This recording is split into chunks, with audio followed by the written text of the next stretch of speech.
Sometimes we assume data is objective truth, but if we look closer, data often can be corrupted. Data can be biased.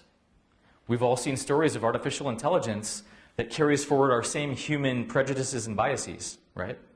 So data is only as good as the source it comes from. And so imagine if you actually are weaving in intuitive processes where you're actually checking and feeling for, hey, is this data timely?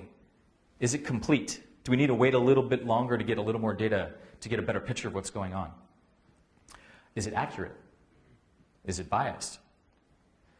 And so it's really important in how we're harvesting data in the first place. Secondly, intuition is really important for how do we filter the data? How do we slice it? There's so many different angles that we can look at, or maybe how millennials use technology today, or how families are using technology, et cetera, et cetera. What are we going to actually choose to look at that's going to make the difference?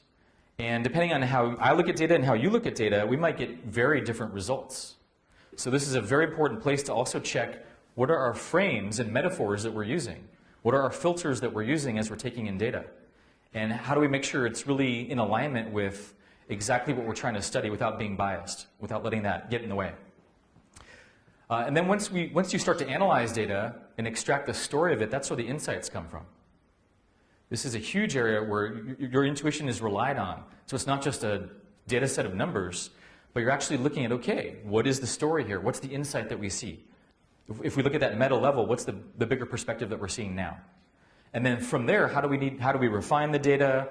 Do we need to, pressure test it a little bit more? What do we do with that? What's our hypotheses? And then finally, what actions do we take? Now that we know what we know about how our most loyal customers are now using our products, or how that's changing over time, what new action steps do we need to take? Who do we need to talk to? What are the conversations we're not having as a company?